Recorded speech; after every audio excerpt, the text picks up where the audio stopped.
William NYANUE. TOP FM.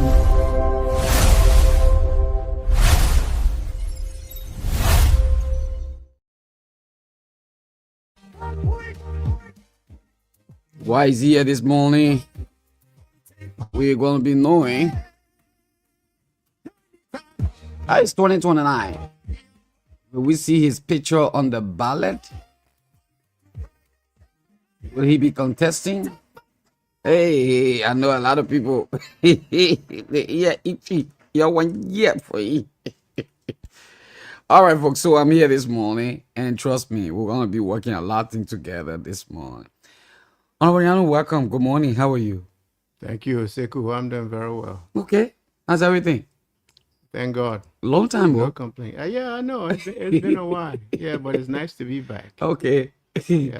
And the few days you spend in Zweju, how is it like? I mean, I wouldn't say I've seen anything that I didn't expect. Everything's going well. okay. Yeah. All right. So, folks, Honorable NYANUE is in the studio, and you all know that he contested in 2020 senatorial election. In fact, he was one of the formidable forces in that particular election. Was it 2020, sir? 2020. 2020, yeah. Yeah. And he's here this morning. Honorable, what brought you to studio? Thank you, SHEKU. First of all, I'm in Zwedru, and I didn't think it was going to be proper to come to Zwedru and not pass by here to see you and to see everybody else. Okay. But I'm in studio for three basic reasons, and I hope we can discuss each of them. Okay. The first one is, since 2020, I mean, I've been back here several times, but I think it's proper now at this point to say thank you to a lot of people who supported me in 2020. And I didn't have an opportunity to meet with after the election. You know, I was at the Atai Forum yesterday, and someone said, since 2020, you disappeared, which is not true. Because I was back here in 2021, I toured the whole Chen area, Chen Zoni, Dwell Wayne, the Niao area, part of Bison in 2021. So I didn't just disappear. But I didn't complete my tour. Because of my schedule. So this morning, one of the things I want to do is to reach out to everybody and to say thank you. The second reason why I'm here is because I've gotten a lot of calls about 2029. And I thought since I'm in the county, it's important for me to say myself what my thinking is about 2029. Then the last thing is I published this book in September last year. Mitigating the legacies of a mismanaged vision. And I'm going to give you a copy, SHEKU, and I'm giving you a copy because I know you will read it. And then once you read it, the issues in the book hopefully can be discussed on this platform. Okay. And that book is actually a combination of my thinking about Liberia for a number of years. And then also the second to the last chapter in the book is my experience during the 2020 election. So hopefully we'll have some time to talk about these things this morning. So those are the three reasons why I'm here. Then let's begin with the thank you. Yeah, so, for me, the 2020 election was a very good experience because I learned a lot. I met a lot of people. I met a lot of young people. I mean, very loyal young people. People who I could see wanted something better for themselves and for this county. And I interacted with them for those several months that we were together. Also in the different towns, I met a lot of wonderful people. I mean, and these people to me now have become family. Like Doris and her husband William Bajilo in Jaudi. They are like family to me. My good friend here in Bolekin, Margaret. The young man in Putu Jaudi, George. I mean, these are people that did so much for me. Okay. They left their rooms when I was in those towns. I slept in their bedrooms. And so those are the people, unfortunately, that I didn't have time to reach when I started my tour, which had to be aborted because of my schedule. And I want to reach out to them this morning and to say thank you. For me, when you do good to someone, the scriptures say, cast your bread upon the waters. And after many days, sometimes we want to cast the bread on the water and immediately, get a benefit from that bread. Yeah. So I'm saying to them, for me, I will always remember the good that they did. I'm grateful for the things that they did. My people in B.I. Joson, those people are like family to me. And I'm hoping that one of these days I will go back there. Not for a political reason, but just to go back there and have some time with them and say thank you. And I'm not saying I'm going to have a tour, but every now and then when the opportunity avails itself, I'll go to these places and say thank you. So that's the first thing I want to do this morning. Okay. Is to thank you to all of the people with whom I interacted in 2020. I really, really appreciate your generosity, and I feel indebted to you. Okay. And our second? So the second one is about 2029. Good. You know what? I think I'm going to put 2029 to the last because I think that generates a lot of interest. So let me talk about the In book. fact, anyway, yeah, let's go to the book. Yes, The book yes, is sir. New Ticketing Legacy Of Mismanaged Vision. The Yes. Case of Liberia. Yes, And it was written by William G. NYANUE. yes. Okay. So Seku, that book took me years to write, and as I'm hoping you'll read it and you'll see that I spent a lot of effort researching the book, because for me this book undergirds everything that I do. Because when you see Liberians gather together, whether it's in social gathering or they're discussing politics, the conversation is really, things that they don't like about Liberia, things that don't work, corruption, bad governance, all of the things that we complain about. And I've led a few Liberian groups in the diaspora, even here when I was in college. Okay. And after a while of, for lack of a better word, I would say after a while of griping or just complaining, I decided to ask a basic question. These things that are happening that we don't like, why? Why are they happening? Okay. And that's the premise of the book, is to find an answer, why are these things happening? And what I found from the research is that the things that inform what happened today in Liberia have historical roots. They came from our history, things that happened in our history. They condition us in the way we do politics, in the way we interact with each other. And one of the examples I give, when every time I talk about this experience, is that the pavement from Monrovia. When I was growing up, I went to Monrovia. I think the first time, I think it was 1970 from Zwedru. And we went to Monrovia. And we used to hear here in Zwedru about quota. Okay. So, I was really anxiously, eagerly looking forward to seeing what quota was. And we got a Toyota where the pavement had stopped at that time. And the vehicle stopped, we all got down, dust off, and then we saw quota. And then from there to Monrovia, it was smooth sailing, no bumpy and all that kind of thing. And at the time, I didn't make anything of it. But then about 2 years ago, I was on this project, the Secretary to Tapeta Highway. I was a drainage engineer on that project. Okay. And we were coming from Ganta to the Ministry of Public Works. And we got to the spot where the pavement had stopped. And then it just occurred to me, why did the pavement stop here? Why?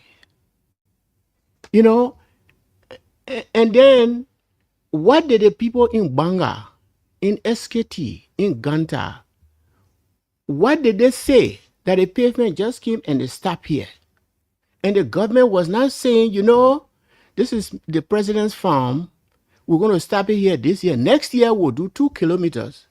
The following year, we'll do 2. Next year, so within 5 years, we'll get to Banga. And then eventually, we'll get to Ganta. It just stopped. And not only that, but the people in Banga, in Ganta, all along the way said nothing. Why? And you know why? Because our history has conditioned us to fear the government. Okay.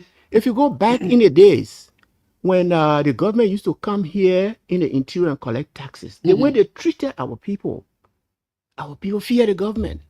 When I was growing up and my mom would hear me talk anything about politics, she would be terrified.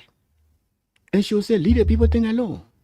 So there are things that are happening. Now it's a little different now. Our people are beginning to make demands on the government. But the honor development in the interior, aside from the fact that Liberia itself was struggling because of its poor management of its revenue and even lack of sufficient revenue, besides that, the fact that they just neglected and they felt no obligation. Okay. And then the people never reacted. So it came from our history.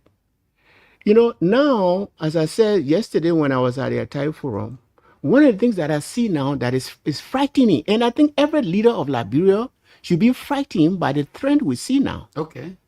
And that trend is Liberia is becoming more and more tribal. We are becoming, that's one of the things that I talk about in the book.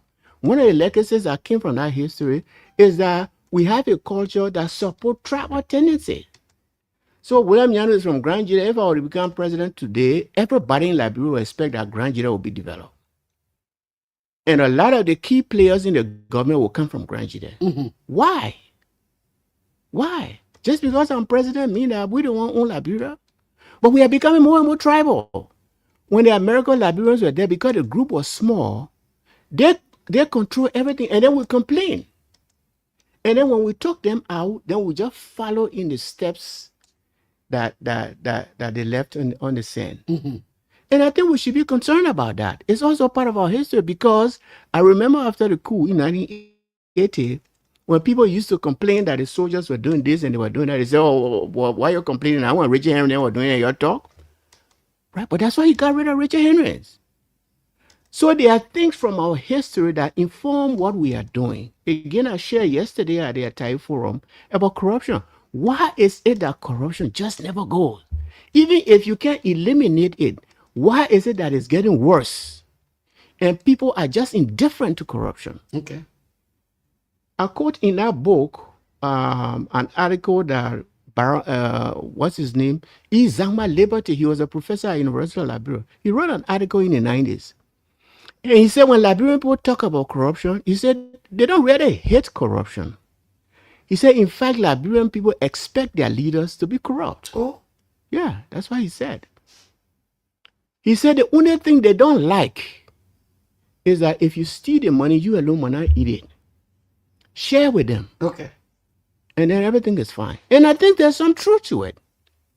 Right? So there are things in our history that inform what we are doing. And I've seen specifically in this book is, unless you deal with those underlying issues, you cannot solve Liberia's problem. Okay. Because what we are trying to solve right now is the manifestation of the problem, not the problem itself.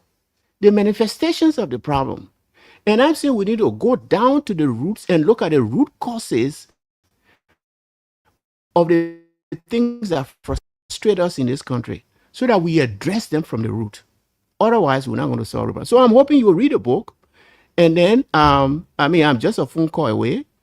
You know, we can discuss the book online. No problem. You know, and I really would like that. That's why I was telling the forum yesterday. Okay. I donated one copy of the book to them too. If they would take the time and read it, summarize it, then we can have a conversation. In fact, it would be very good if we have time to read it on the radio. We can do that. Yes, that would be wonderful. And then I was telling the group yesterday, for me now, this is my passion. My passion is this book. Okay. Because I think everything we're doing right now, we are shallow boxing, right? Now, we're not doing the real boxing because we're not going anywhere. We are not going anywhere. Wow. So this is my passion now, is to have this conversation, get it to where it becomes a national conversation. We started this in Monrovia when we launched the book. And then we went to a few Atai shops, intellectual forums in Monrovia, and we discussed. And our goal is to go as far as we can go in Liberia. It's not a Grand GEDEH thing. It's not a Monrovia thing. We'll go to Magibi. We'll go to Bon. We'll go to Bassa. All the different. I have a team, you know, that's working with me, and that is our goal: is to make sure that this information gets out, and to hopefully that it will stimulate a conversation so that we talk about the substantive issues of Liberia. You know, because that is the only way we'll move on. I'll tell you at the forum yesterday, Liberia is almost 200 years old, SHEKU. Almost 200 years old. Look at Liberia compared to Ghana. Ghana is just 69 years old, 1957. We are almost 200 years old. Look at us compared to Ghana. Ghana now has become our new America. Everybody's going to Ghana. Why? Why? Yeah, that's true. I And mean, you why ask is it someone, not a burden to they, our leaders? they definitely tell you, I'm going Ghana. Yes. I'm going Ghana. They take pictures in So Ghana. those They are send things it. I want us to talk about, not about CDC and UP and ANC and all that kind of stuff. There. Okay. Let's talk not partisanly about the substantive issues about Liberia. Okay. All right, folks, if you're just joining us, we'd like to say good morning and welcome. My name is SHEKU KOROMAH, and I'm hosting Honorable William NYANUE this morning on this platform. Some of the people from the Facebook, they are also watching. Nelson Nalsi, watching from Putu Jaudi. Thank you very much. We have Voti. Voti is watching from Town. Thank you very much. We appreciate you as well. Ambassador Toti Calvin Jr. is saying, good afternoon, Sheku. Good afternoon to Honorable William Greer NYANUE. Thank you very much. I'm sure he's staying in India. I don't know whether he has come back. We have G. Emmanuel Reeves. He say, watching from Akatuma side. Thank you. And we'll read your comments as we go along this morning. So we will have time, we'll make up time to start reading these books, most especially probably maybe on Sunday. We got a program on Sunday for these kinds of things. We will have time to read them out so that you will listen carefully. They got some places, they got various chapters there, setting the Liberia's political leadership. What's the questions? Some suggestions, we have it there. So, I mean, we will have time to go through it, and we assure you, you not just give us this book for nothing. We're going to let the people to know what is written in this book. Thank you. Thank Honorable you. NYANUE, how was 2020 senatorial election? You know, like I said, for me, 2020 senatorial election was an eye opener in a way, because there were things that I didn't know, or at least I didn't know the degree to which these things existed. And the 2020 election kind of exposed me into the issues. And again, in that book, I think it's chapter 10. Okay. I share my whole experience from the 2020 election. Okay. The things that I saw, people that I interacted with, the lessons that I learned from the 2020 election. But for me, it was a very rewarding experience because I learned. And that's why, I was telling my team in Monrovia, when I was in the election, for me, it was not just about winning. It's about listening to our people, observing things as I travel, interacting with them, and then learning as I went along. Okay. So there were things that I didn't know that I learned, and I think it's even helped me to write that book, because I started writing that book a long time ago. Okay. But that 2020 election, for me, brought closure to this whole research effort, as to what this book should be. So for me, the 2020 election was rewarding. Okay. So, reflecting on your 2020 senatorial bid, what are the most significant changes you observe in Grand GEDEH County socio-economic landscape since that time? Well, I really don't know if there have been changes, because I came back to Zwedru a few days ago, and the physical look of the city, maybe it's gotten worse. Maybe it's gotten worse. But fundamentally, you see, I was telling you before I began yesterday, I have a friend of mine who's working with me on this book. When we launched the book in March, he was our keynote launcher. He was a keynote speaker. Okay. And he said something profound that I didn't catch it the first time he said it. And he said, he gave this Bible reference, when Christ said to his disciples, telling them to ask their father for gifts. He said, which of you, when your son asks you for a bread, that will give him a serpent, you will give him a snake? He said, if you, sinful men, know how to give good gifts to your children, how much more about your heavenly Father? Don't ask. and you'll receive. Okay. But you know what my friend said? He said the problem is, he said, we don't ask for bread. See, we don't ask our Heavenly Father for bread. He said, we ask for candy. Okay. And for me, when he said that, I didn't catch it like I said. He had to say it 3 times before I caught it. Okay. He said, because when we engage government officials, when we engage politicians, people who want our support, he said, what we ask them to do is to give us candy, to give us some chairs, few chairs here, be one palaver hot here. You know, I was at a forum yesterday and one of the young men was saying, Mr. NYANUE, the education in Grand GEDEH sucks. We need quality education. And I was saying to him, well, which of you ask for quality education? Which of you make it at the top of your list of people who are coming to you and saying, we want you to support us? Which of you make it number 1? To say, let's hear your vision about education in Grand GEDEH. You don't ask for those things. Okay. So as long as you continue to ask for candy, you will get candy and you'll still be hungry. You know? So I don't know physically, the things that have changed in Grand GEDEH, but I know the politics is still the same. Okay. The young people at 2020 is coming, they're excited, they're forming, these different groups. Everybody's looking up to 2020, 2029, for the election. Many candidates promise transformation. Looking back, what is one major lesson you have learned about the gap between political campaigning and the actual implementation of public policy in the region? When I was running 2020 and even now, the one common advice I get when I talk about these things, they say, Mr. NYANUE, what you're saying is correct. But the only way you can change things is to get there. So right now, the things that you are talking about that are not correct, forget them, right? Do it the way they do it. And then when you get there, then you change it. And I think that is the wisdom, the conventional wisdom in doing politics, whether it's in Grand GEDEH or in Liberia as a whole. Tell the people what they want to hear. And once you get there, you can do your own thing. That is the conventional wisdom. Okay. And I have said to people, I cannot do that.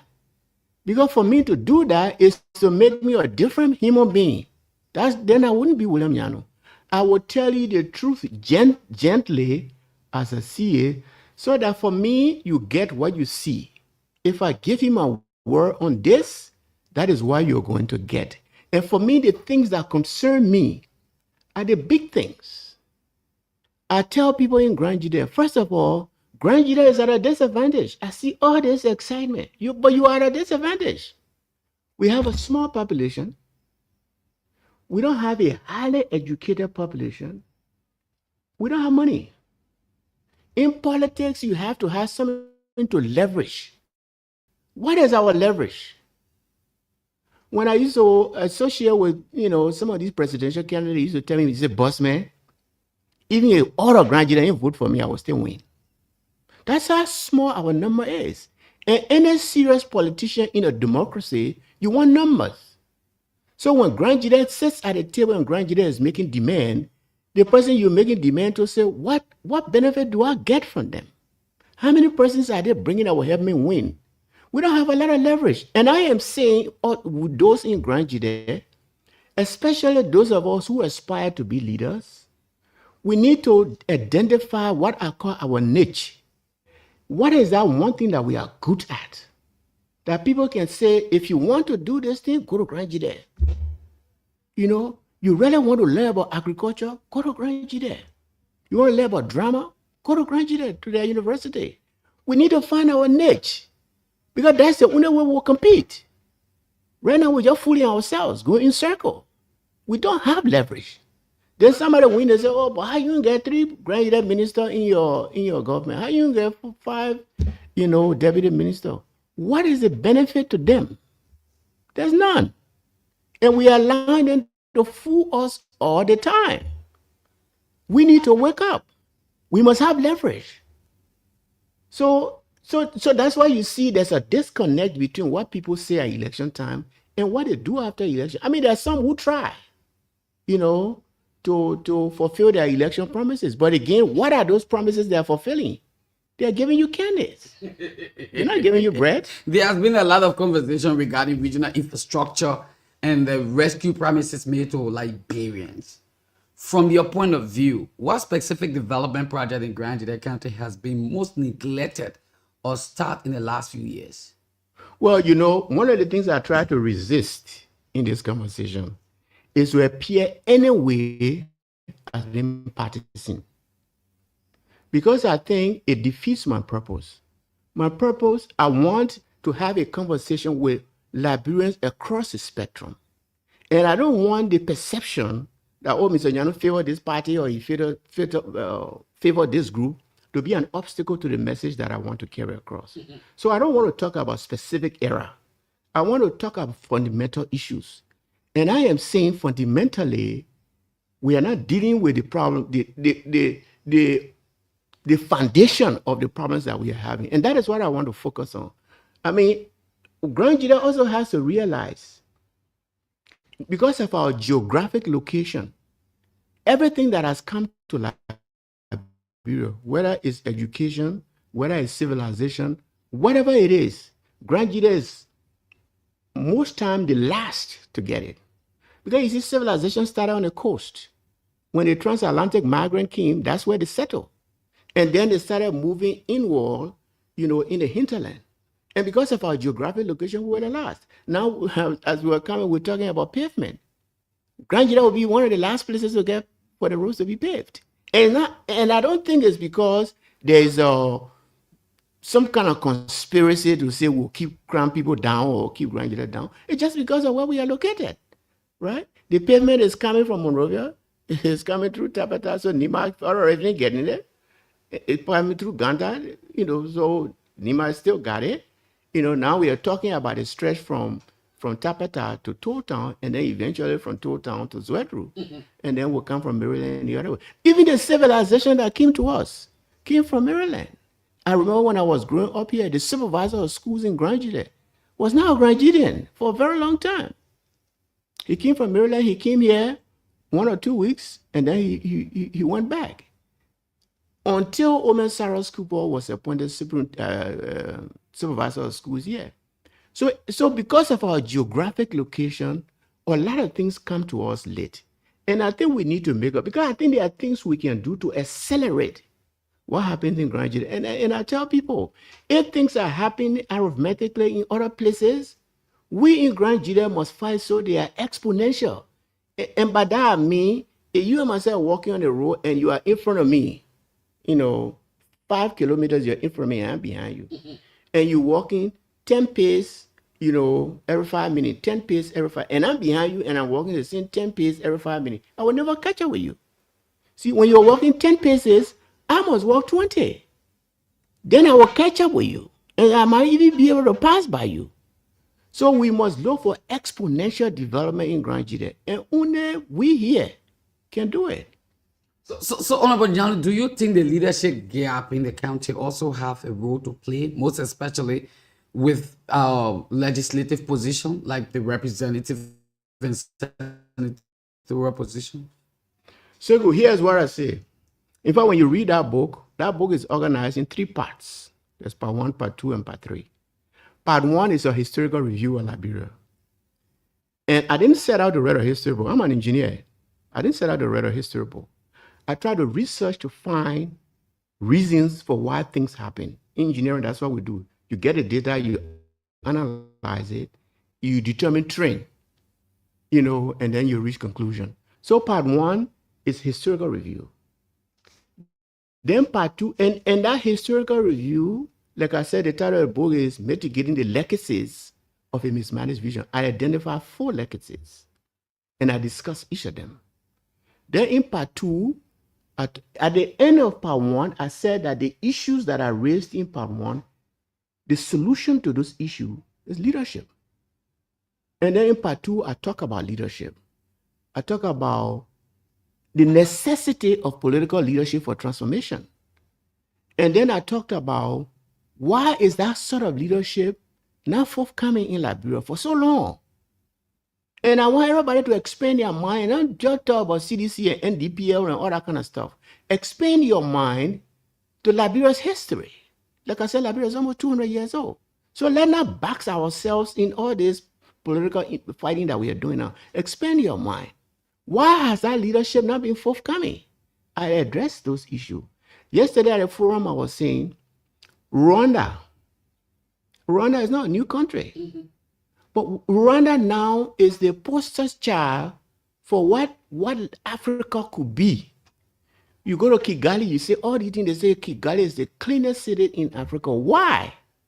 It's because of Paul Kagame. It's because of Paul Kagame. But again, you see in the book, you read the book, my proposal in the book is one man can't do a lot of things. A lot of leaders who succeed, they have a team. They have a team. So Kagame now has a team in Rwanda that is transforming Rwanda. I mean, Ghana, you say similar thing. The countries that are doing well, you say similar things. You know, so my thing is not just about Grand GEDEH. I'm saying even in Liberia, the fact that we are struggling almost 200 years old, that we are still looking for development partners to develop Liberia. We're still looking for NGOs to provide jobs for our people. It's failure of leadership. So it's not just a Grand GEDEH issue. You know, it's a Liberia issue. And I'm saying Talbot was an exception.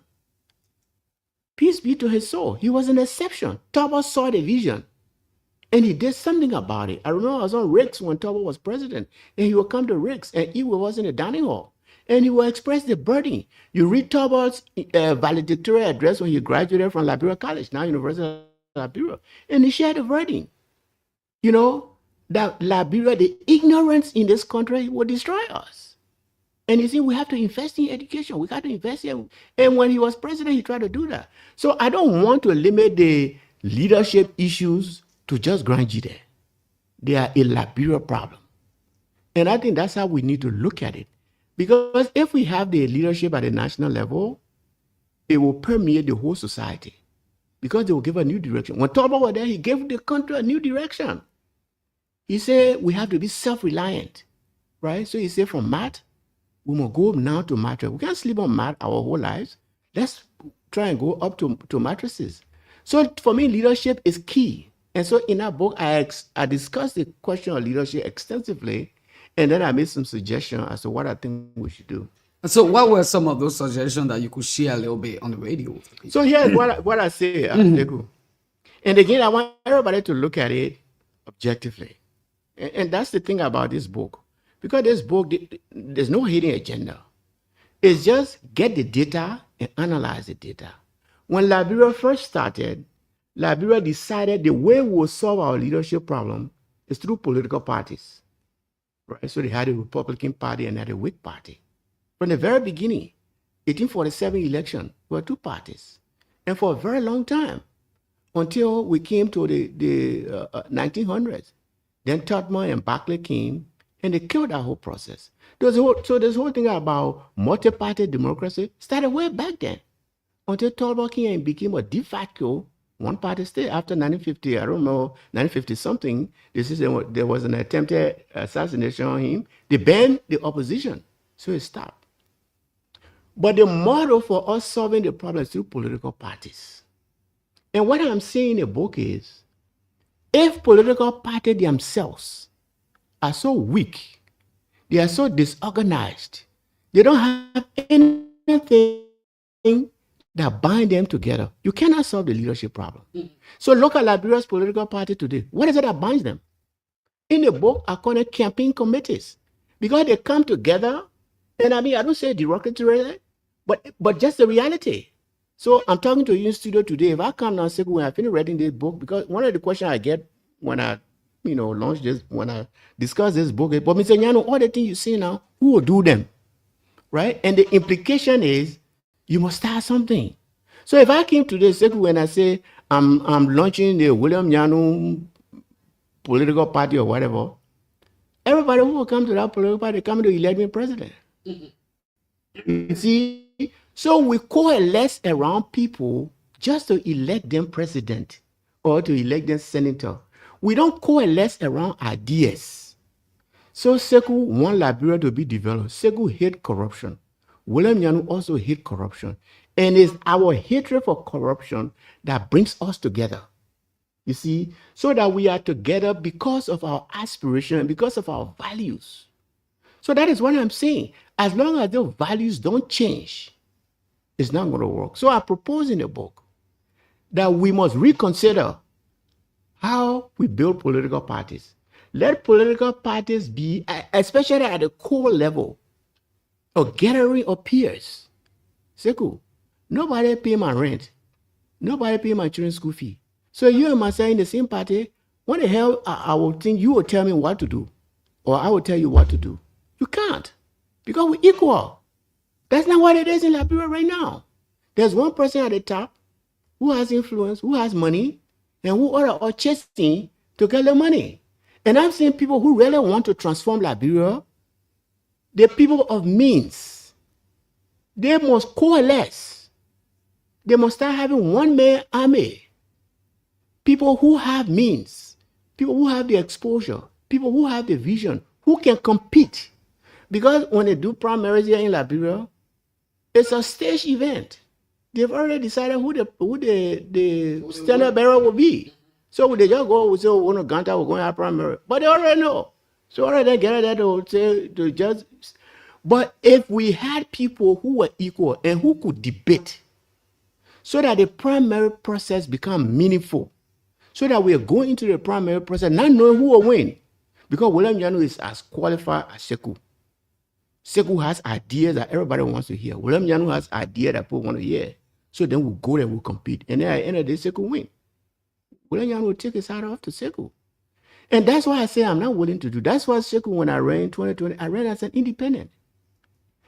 Because all these political parties, I have not seen their vision. And now that you have not seen their vision, how do they manage their political parties today? How? These are people, when they win, they will manage the country. But how are they managing the little organizations they have today? I don't see the evidence. I do not see the evidence. And that's why when my friend talk about asking for candy and asking for bread, that's what I wanted Liberian people to do.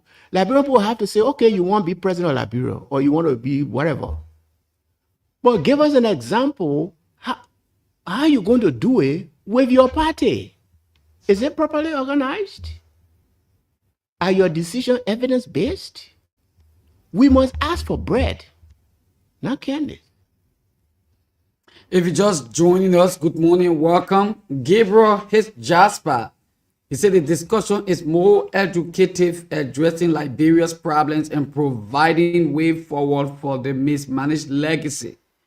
Mr. NYANUE is a reservoir of knowledge. We need a leader with vision to prosper our land.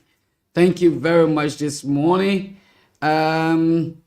Someone is asking for the WhatsApp number. Don't worry, we will put the WhatsApp number up soon so that you will be having time to participate. Augustus C. Libase, what powerful deliberation, my chief. Thank you very, very much. We appreciate you this morning on this. Mr. NYANUE, are you contesting for 2029? Yes, SHEKU, that is the big question. That is the big question. And you know, I met with my team in Monrovia last Saturday. Okay. I mean, we had an online meeting. So we had people from the US, my son there in Dubai. I mean, everybody was on the platform. And one of the first things I said to them was I was really grateful to them, because since 2020, that question has come to me. Are we coming back? And every time the question came, I said, I need to think about it. And then the last maybe 12, 18 months, I would tell them, you know, I need to think about it. I need to pray about it. You know, but people are becoming impatient. So then I said, okay, I'm going to let you know in June, end of June, early July. I set a time. And SHEKU, I've really been praying about it. Now, I don't know about other people. I remember 2020, I was in Putu. I don't know which town. And, you know, I was campaigning. And I don't know how the question came about. But I said to them, for me, winning an election is the easiest of the things that I want to do. The most difficult is succeeding, because there are things that I want to do. And if I don't succeed, winning the election is useless. So my prayer all my life, because I know I can't succeed on my own. There are just too many variables. There are too many, things that will stand in your way. So I have always believed my whole life that for me to succeed, God will have to lead me. So that's why when my team, they were seeing this, I said, I really have to pray about it. And I really did pray, SHEKU. And I even got to the point where I prayed to God and I said, Lord, if this is what you want me to do, because if you don't want me to do it, I don't want to do it. I really don't want to do it. If God is not in it, I don't want it. If I have the impression that God is not going to be in it with me, then I don't want it. So we got to a place where I said to God, okay, I promise everybody I'm going to tell them end of June, early July. So God, here's what I want. I said specifically what I wanted God to do. Specifically. And then I said, I'm going to pray up until this day. And that day was not this Friday, the Friday before. The last Friday. Yes. Mm-hmm. So that's why I met with my team on Saturday. Okay. Because I said Friday, they will end my prayer time. And whichever way God leads me, God will not talk to me. He will not come and say, Mr. Nyanu, I want you to do this.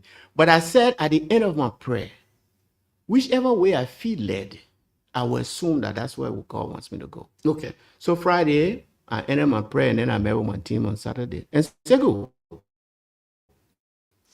here's what I say. And the reason I tell all this story is that for me, the decision has been agonizing. There were days when I got up and said, 2029, we're running. And by the end of that week, I would say, I don't know. So it's been very agonizing to me.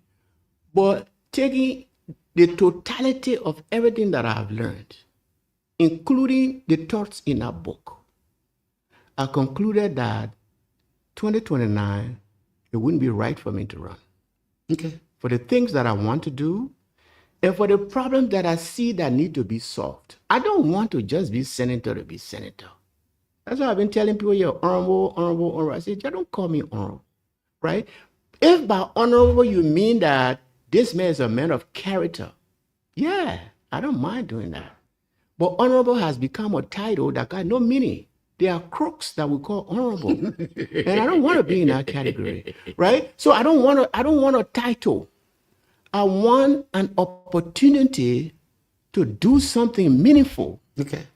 And I'm saying, knowing all that I know, will my running in 2029 give me that opportunity?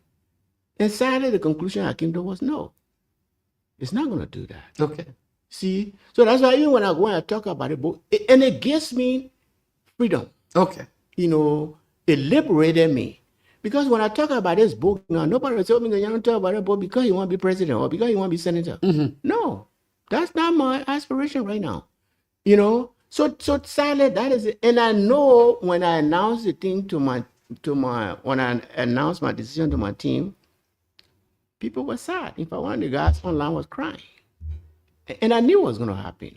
One of the leaders in our group, because I told the leaders in our group before the meeting, I said, I don't want you to hear for the first time there. And one of them, he said, Mr. Nyanu, I'm totally dejected. So I know the implication, but what I'm saying, what I've said to my people, to my team, and I'm going to say to everybody, mm-hmm. God knows much more than you and me. Okay. Right?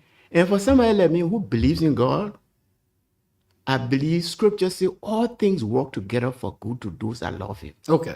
And I'm saying if God doesn't open one door, he will open another one. Okay. Even if he doesn't open a door, he might open a window. Okay. So I am going through life trusting God that at the end of the day, because one of my prayers with God is what I want most in life is that when I meet Christ one day, he will say, you've done well.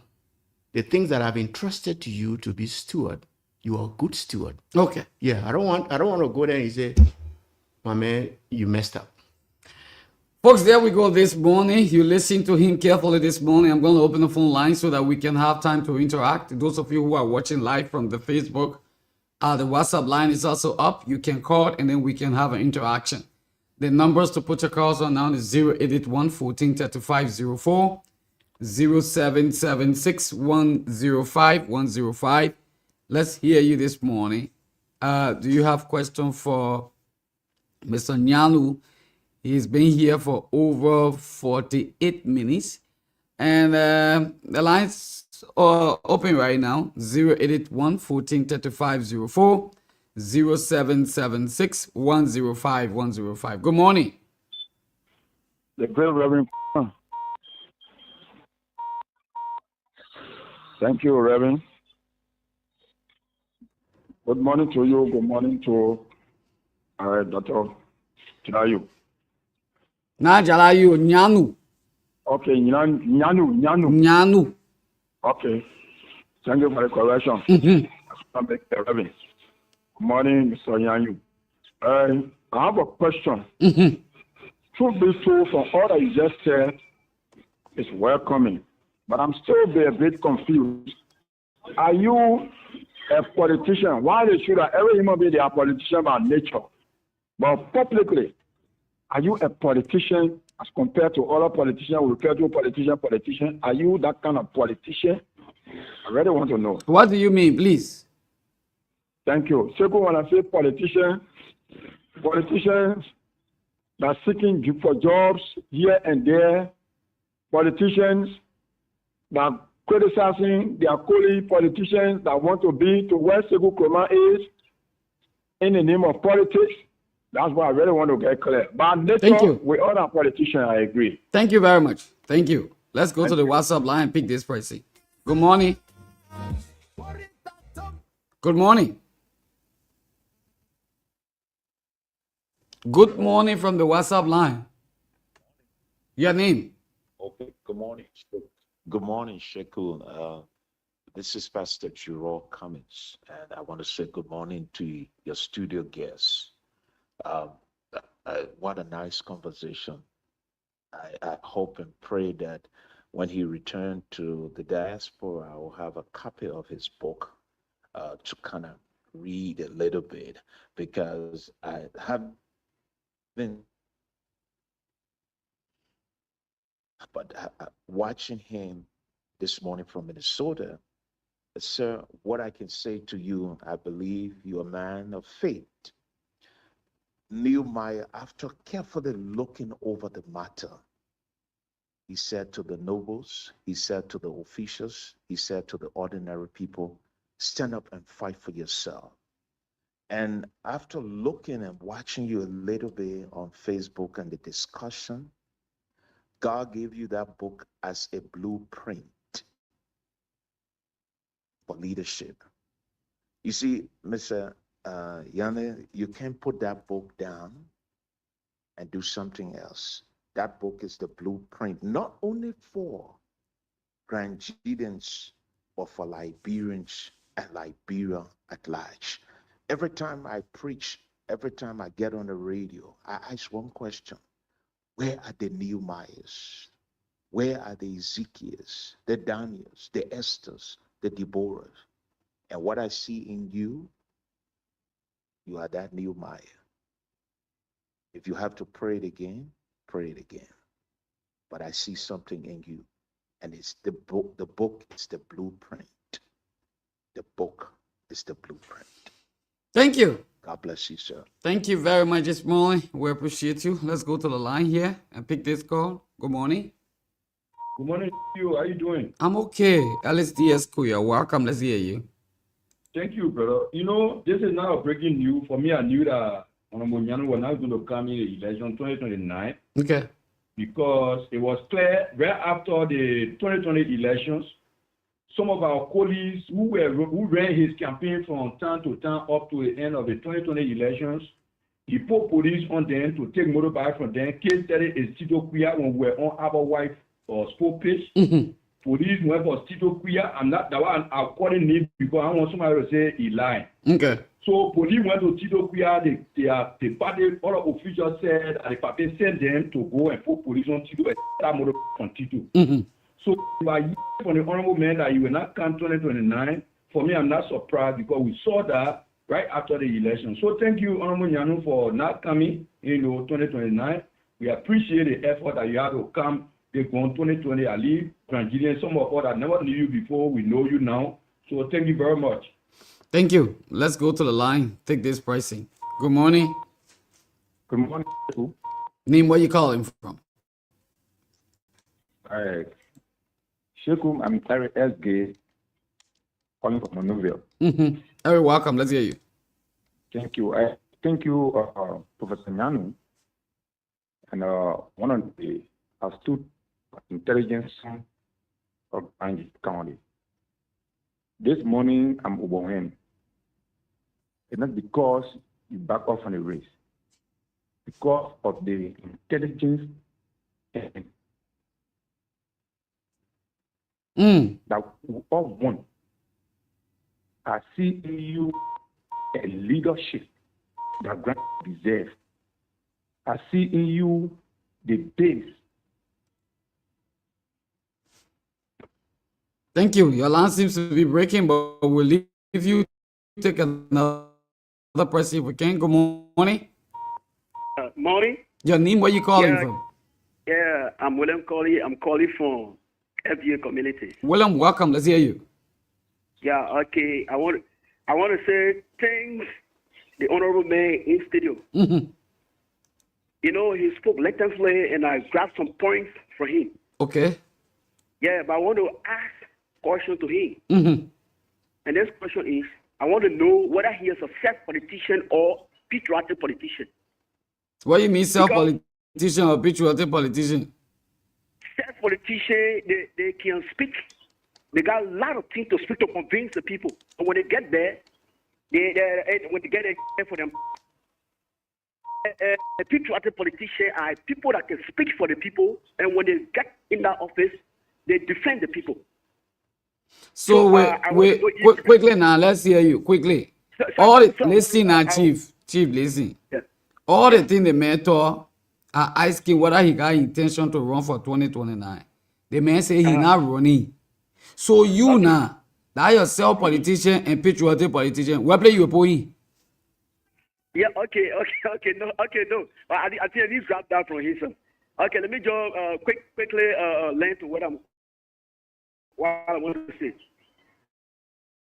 Yeah, Nigerians, we have to pull patriotism. Thank you, my man. Thank you. The question you can't ask, you don't even know how to ask it. Good morning. Yeah, good morning. William. Amos, welcome. Let's hear you. Thank you for the senior man. For me, I one time saw him in Place Sound during those times, in the days in 2020. Okay. Yeah. But now, I want to ask a question, only one question. For me, I know him.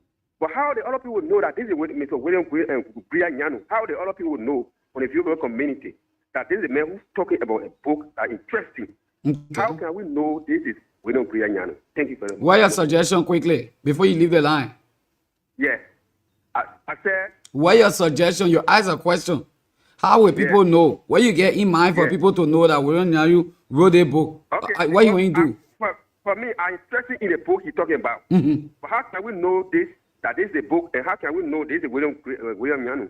What your suggestion? What you want him to do? Yeah, I want him for you to do what the one he playing for you to do. He should do it. Yeah, I don't know how he has, but what you want to do, he must do it. You want him to go around for people to know him that he wrote a book? No. This is why I'm asking him. How can we get that book? Nah, why are you talking now? How can you get a book too? Probably. Okay, thank you. Okay. Thank you. Keep your calls coming, please, to 081 14 35 04, 0776 105 105. Let's hear you. Sometimes when people do these kind of things, how do you know? They just tell you where play to get it. If it's on sale, how much is being sold for? And sometimes people do flyers. They do a lot of awarenesses in various communities and what have you. So apart from politics, I think these are things. But then he will come in to answer that question anyway. Good morning. Good morning, Seko. Your name, where you calling from? This is Benson Goa from Zobush. Benson, welcome. How are you? Yeah, let me really congratulate Mr. Nyanu. Mr. Nyanu really make my day. I listened to him until I even forgot drinking my tea. Mm-hmm. The man explained fundamentally, not even taking any side with any political party. Okay. These are people we really love in our community. Mm-hmm. Let me congratulate him ever so much. Okay. Thank you. Thank you very, very much this morning. We appreciate you so much. We go to the line, pick up Kai G this morning. Kai, good morning. How are you? I'm okay. Good morning, Sheku, and good morning to Mr. Nyanu. Welcome. Let's hear you. I don't normally call on talk show like this, not very frequently, but I think I'm touched, and I'm touched by his presentation. Okay. I think what Bob mentioned is about our country. It's about how we put Liberia first, and it's about how we be more serious about how we see our country and how we see governance. Okay. I think there should be a mass education. There should be a mass education about this project. Okay. And I think this is something that some of us need to support. So Mr. Nyanu can kind of support however way we can do it. But I think there's a need that will be able to educate our people more. I've read articles that he have published a book. I have not really listened to him in detail to really expand on the book. But from his presentation this morning, this is an enlightenment. The book is really educative, and there's a need there. We'll be able to build that consciousness in we Liberians. Thank you, Mr. Nyanu, and kudos to you. Have a good day. Thank you very much, Kai. Thank you. Let's go to the line, take another person. Good morning. Good morning, Segu. Good morning to the guests and the people following the broadcast. Welcome. Let's hear you. Yeah, my name is X Aloysius Kangwe, following from Broadview. Let me appreciate you for the effort and for the transformation and what you are doing for us outside the county. Mm-hmm. Through your platform, we can now get information about our county and then express ourselves to our leaders as well. Okay. We are from the CMC angle. Our motto is what you have done for the people before asking them for elected position. Mm-hmm. So I want to ask the Honorable what some of the things he has done for the... You listen to the Honorable clearly? And did you listen to him very clearly? I just want for him to be... hey, Chief, I come in now. You now understand me. Did you listen to him? I listened to him talking The Honorable is not asking you for elected position. He said he's not running. Then he said, what did a man do before he can ask for elected position? He's not running his teams on the social media. My man, you just listen to the man. The man say he's not running. Then you come, you asking the man what he had done before he asked for elected position. So let's see that maybe I came on when he... So thank you. Let's get to the book issue. My man, thank you. You can't, a different thing you can't for the money. We're not talking no book issue yet. Let's go to the line and take the call. Yeah. Yeah, man. Good morning. From the WhatsApp line, good morning. Your name, where you call from? Yeah, let me say good morning, Sheku, and good morning to Mr. Nyanu and to the people of the people of Grand GEDEH County. Okay. My name is Augustus Labla. I joined from Nema County to be Pacific in Kansas City. Okay, welcome, Augusta. Let's hear you. Yeah, Sheku, you see, these are people who Liberians name. But you know, what's the article to be expressed? I'm just out of word this morning. I don't know how to, appreciate Mr. Nyanu. But you know, Liberia, our Liberians problem is ourselves. We don't know any other good thing. People who are able to elaborate this country, we will not stand for them. Mm-hmm. People who are do, people who will not be able to change the aspiration of the citizen. These are people who nowadays the citizen born beyond. You see what Mr. Nyanu is saying this morning. You see good deliberation he's making this morning. You see all emphasis in making this morning. These are people who will change this country from poverty to prosperity to see the good outcome of our country. But people will not listen to them until, when they pass off now before those are praising or seeking praises to them. Oh, this man was a day, this man was a day. It's very much frustrating this morning to see or you know, to hear people, you know, asking all those questions that is not even necessary. So for me, I just want to take time to appreciate Mr. Yanu for his good elaboration this morning. I'm just out of word. I don't know how to appreciate his effort. Thank you, my brother. I'm in prayer with him. Yeah, that his dream will come to pass. Thank you, Lab. Thank you so much. We appreciate you. Okay, folks, we'll take one more person and then we'll go strictly to him. It's already 3 minutes after 9 o'clock. We out of time, but let's take one more person and go over to him. Good morning. Good morning. Yeah, good morning, Sheku. Your name, where you calling from? My name is Meton Weri. I call from Biraville community. Welcome, let's hear you. Yeah, for me, I listened to the honorable man this morning. It started from double administration. Okay, you mentioned all the good things. We agree. But what for me I want to recommend is let him come and be in the driving seat. Because I heard him saying that it's not contesting. He will not be in the 2029. Okay. So with all the good things when he there now, that he exemplified, that he demonstrates, yeah, it will be fine to save our country and country. Okay. Thank you very much. Thank you very, very much. Thank you. The man say he not running. If he did tell you, he not running. Right now, when the man say he want run, they will say because you want run, like why you ready, boy? Yeah. So all the good intention of the particular book and the thing there, what you want to do for like bro, educationally, people will attribute it to politics. So he say, gonna lead him to run. You still want him to run. Let's go over to you, Honorable Nyanu. Let's hear you this morning. Thank you, Sekou. You know, one of my weaknesses, I never travel with pen. I never travel with notebook. And then when I'm in situations like this, I realize how unprepared I am. Okay. See, because I should have taken note of all these questions that were being asked, but I didn't bring a pen and I didn't bring a notebook. When I travel with my team, normally they will do that for me, but I don't. But there are just a few things that I want to say, Sheku. So I think I took note of some. Okay. Somebody asked about motorbike issue. Yes. Yeah. Okay. Yes. So let's do one at a time. Okay. The person who called from Minnesota, I think he's a reverend or a pastor. Yeah. I want to say to you, the book is available on Amazon. So you just go to Amazon and you type in Mitigating the Legacies of a Mismanaged Vision, the Case of Liberia, the book will come up. And it's $20. If you're in Zwedu, I brought a few copies of the book with me. That's how I managed to donate a copy to you and to the forum yesterday. So I have a few copies here. So anybody who wants the book, you know, you can get it online. You can call me. My number is 0881-015-841. Sekou has my contact.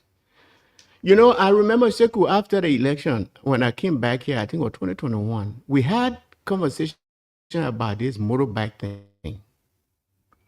But here's what I want to say, because I talk about this issue so also in the book, not specifically about the motorbike, but about the phenomenon. When you go to Monrovia today, go to those supermarkets, and if you are an observant person, you'll see that in the supermarkets, they have Liberian cashiers running the machines. They'll, you know, you buy something, they will scan it, and then they will give you your bill. But when you see behind them, they are Indians and Lebanese and other non-Liberians. Why are they there?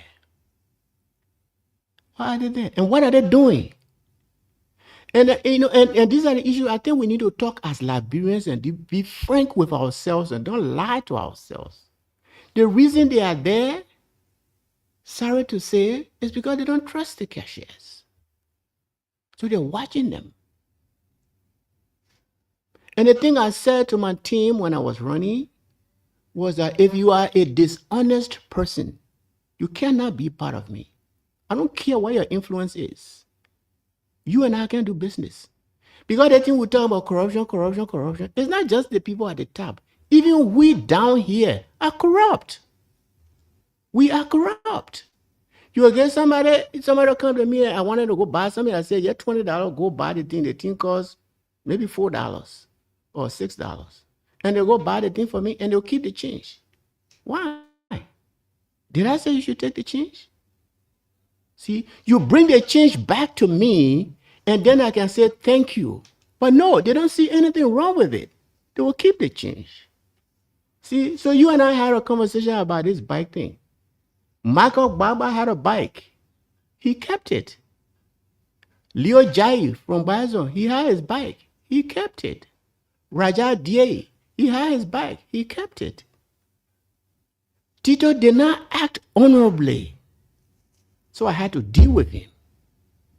And anybody, that's why I say, you know, I was in the US and one of the radio stations asked me, what will you consider your success? And what I said to me, if a young person is associated with me and they can, even at one, and he can say, you know, I used to lie.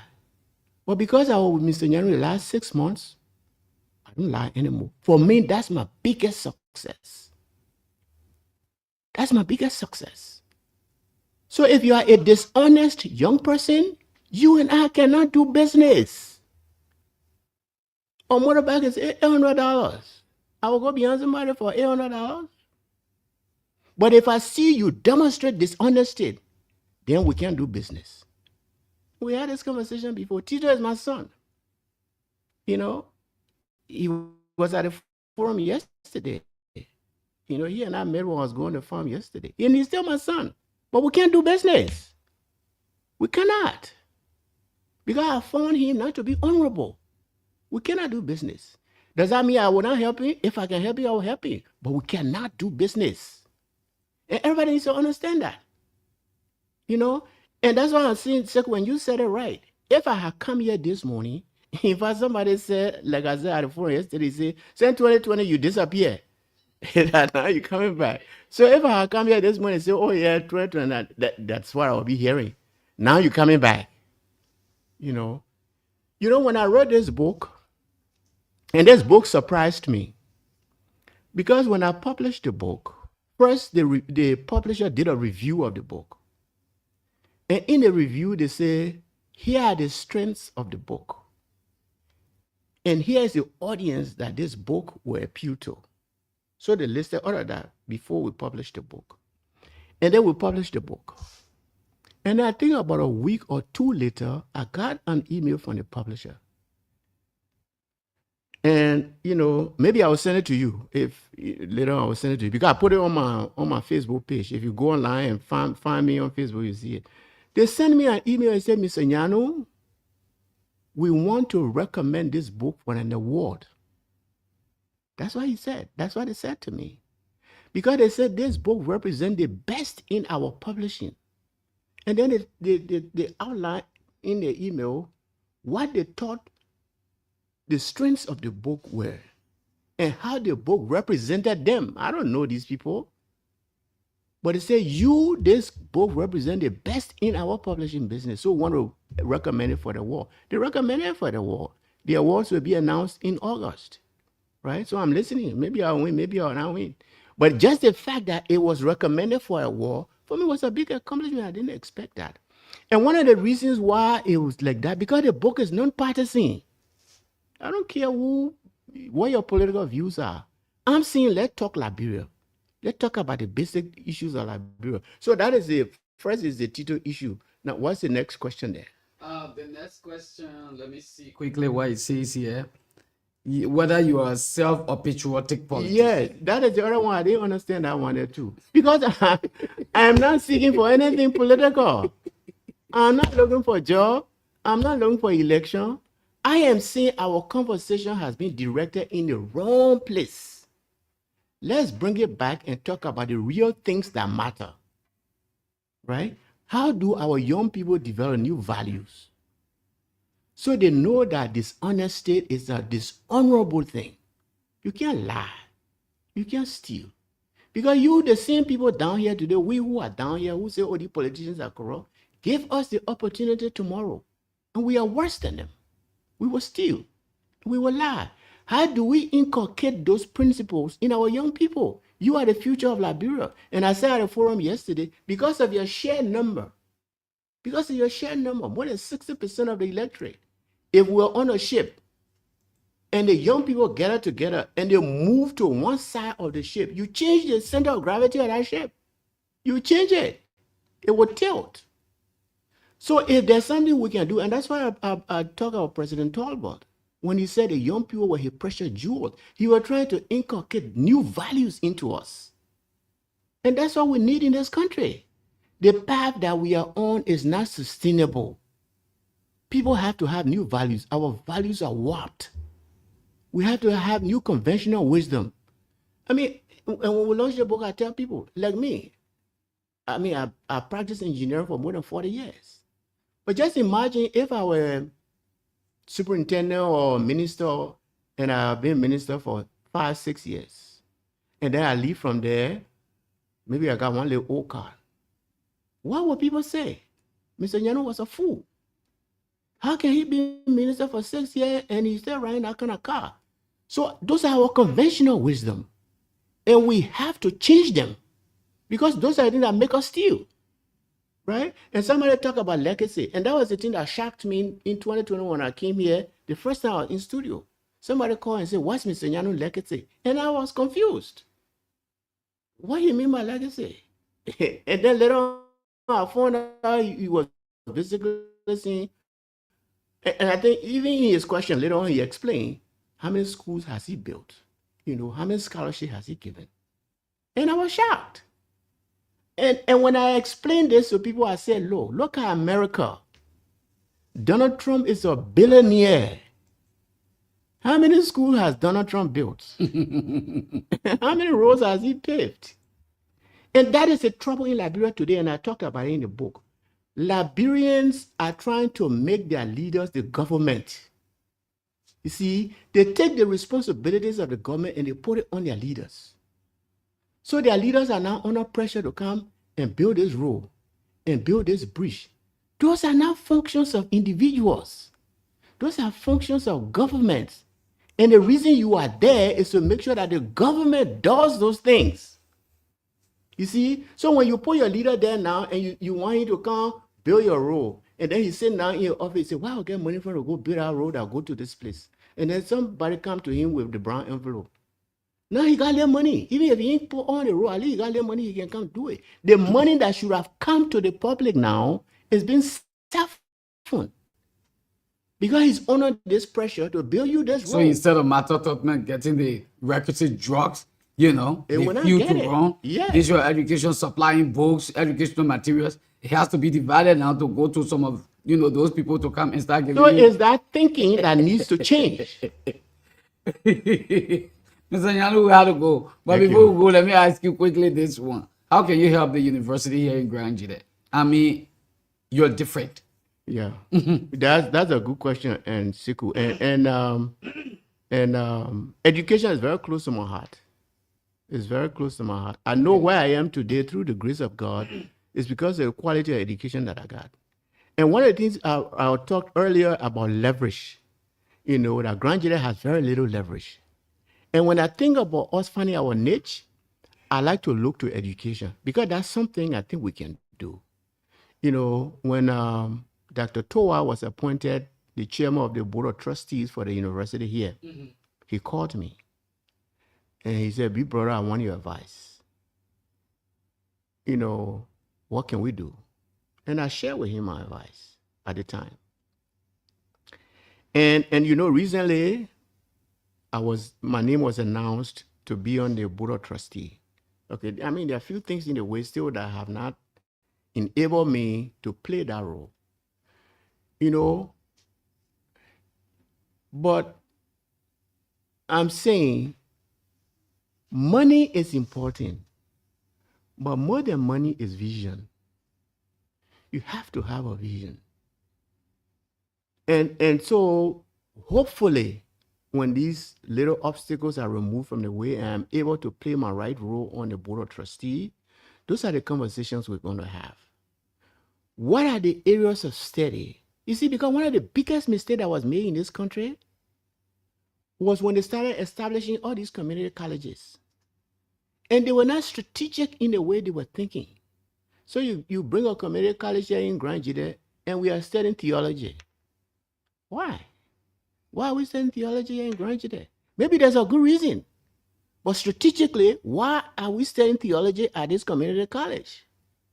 See, so that's what I think needs to be done. Maybe they want to be pastor. Maybe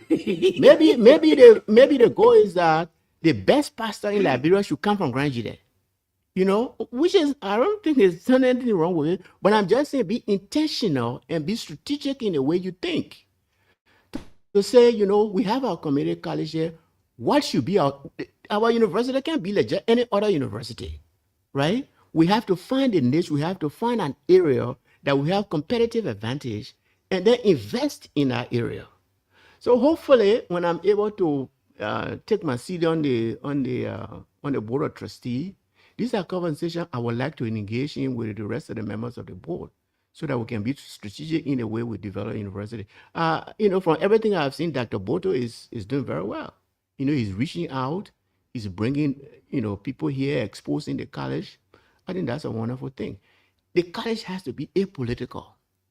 It must be apolitical. This is an institution that should benefit all Grand GEDEHs. Let's move politics from inside. Let's be professional people, talk professionally, and then go out there and lobby on behalf of the people of Grand GEDEH. Thank you very much. Let's take a part in comment, Chief. So, SHEKU again, like I said, thank you very much. You and I have always been in touch, you know, and, you know, like I said earlier, when people come to me, when I talk these things, and they say to me, Mr. NYANUE, especially in 2020, when you tell them that you can't win, you say, oh, don't let them hear the truth, you know. And I know they meant well. They meant well. This is how you succeed. But you know, there's a passage in scripture that I take very seriously. What does it profit a man to gain the whole world and lose his soul? What is most important to you as an individual? And what is most important to me as an individual is my relationship with God. It's my relationship with God. And if I will compromise that to win a position, I will not do it. You see? So I like to come here and share my thoughts. This book, for me, is a project. When we launched this book, I said this book for me has become a crusade. And thank God I have a few persons who share that vision. And so we are just beginning. And it's not just going to be a Morovia thing. We are hoping that we'll have this conversation around the country and to get on the radio that we are doing here and then discuss specific issues in the book. Okay. So I want to thank you for the opportunity to be here. I want to thank the audience, you know, that have the opportunity this morning to interact with you. And somebody said it, and I'm going to say it again, thanks for the work that you guys are doing. Because those of us who are not here are able to follow, you know, what is going on here. So thank you very much to you and your management. Thank you very, very much. That's all the time we have to have Mr. NYANUE on this platform. Mr. NYANUE, thank you. You are